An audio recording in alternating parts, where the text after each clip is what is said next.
sedikit perkenalan tentang pipa coring, teman-teman. Ya, beberapa video yang sudah kita lakukan.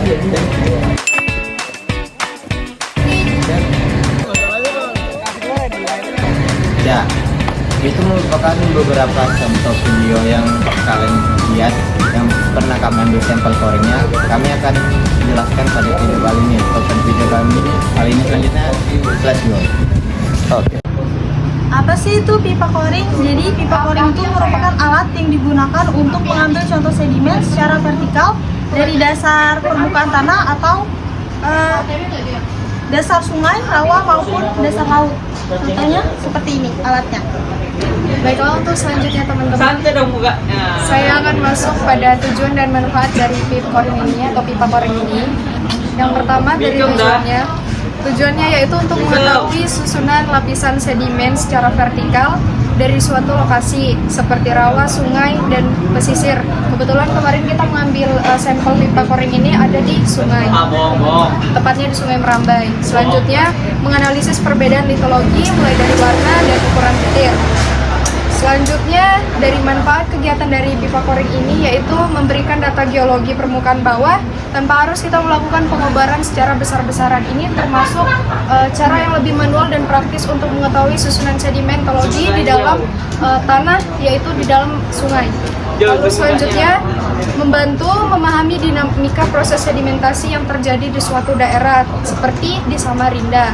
Dan kemudian kita pergi ke sungai secara visual dan nyata. Lalu selanjutnya dapat digunakan sebagai bahan analisis lingkungan pengendapan masa lalu seperti kondisi geomorfologi setempat.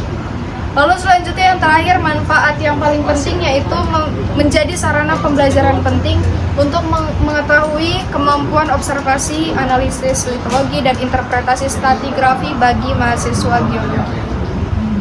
Di sini saya akan menjelaskan pipa. Di sini sudah jelas pipa panjang 2 meter dengan diameter 10. Ini contoh. Mengapa kita kasih tutup? Karena supaya memudahkan kita mengambil sampel tersebut. Contohnya seperti ini. Biar tidak terhambur sampel pada pengambilan sampel. Contohnya seperti ini. Ya, sekian dari saya. Baik teman-teman, di sini saya akan menjelaskan bagaimana cara mengambil sampel pipa coring. Jadi pertama-tama itu pipanya ini kita berdirikan ya teman-teman. Terus di mana titik lokasinya itu kita paskan di titik lokasi. Lalu kita bisa tarik bersama rekan-rekan yang lainnya. Kemudian kalau keras itu biasanya kita pakai kayu di sebelah sininya. Lalu kita pukul menggunakan batu atau mungkin kayu sampai kedalaman pipanya mumpuni dan terisi penuh. Baik, terima kasih. Oke rekan-rekan, kali ini saya akan menjelaskan terkait ukuran butir pada sampel coring yang telah kita ambil. Bisa diperlihatkan pada Pak ini.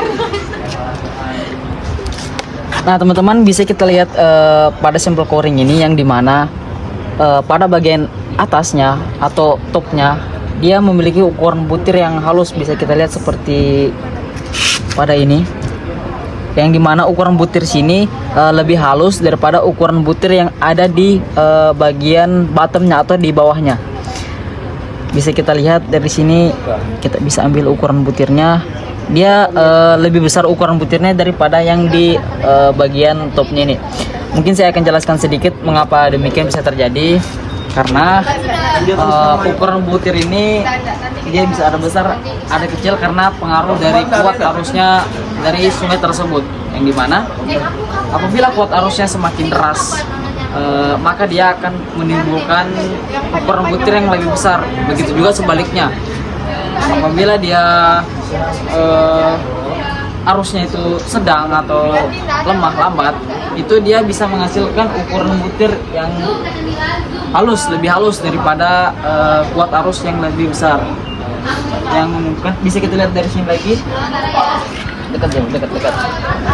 Pada sampel yang kedua, dia ukuran butir di atas dia lebih halus daripada ukuran butir yang di bawah. Begitu juga mekanisme terjadinya mengapa ada ukuran butir halus dan kasar pada sampel kali ini. Ya, terima kasih. Mungkin itu saja yang bisa saya simpulkan. Terima kasih, kurang dan lebihnya mohon maaf. Assalamualaikum warahmatullahi wabarakatuh. Nah, di lokasinya kita ini juga menemukan yang namanya fosil atau jejak fosil. Nah, jejak fosil itu yang paling kelihatan di sini tuh jejak fosilnya cacing. Nah, di sini. Tuh. Jadi cacingnya itu kayak ngelewatin sedimen yang lembek atau lunak, biasanya kayak lumpur atau lempung gitu, sebelum akhirnya keras jadi batuan. Nah, di sini kita bisa lihat kalau lingkungan ini ada biota sungai kecil yang ada di dasar rawa atau dasar sungai itu. Dari sini bisa kita lihat, bisa kita ambil gambaran penting lah, apa sih namanya?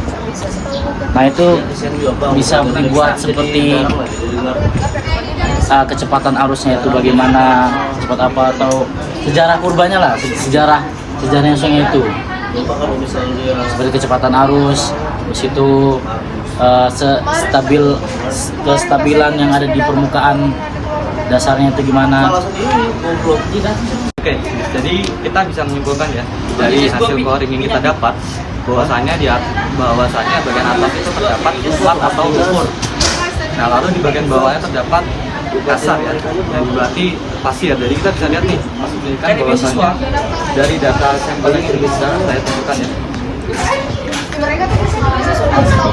Nah, kita jadi bahwa ini ada halus dan kasar. Kita anggapnya sebagai bolo. Bayangkan bolo kan di bagian atasnya itu lembut ya, seperti ini, adanya lumpur.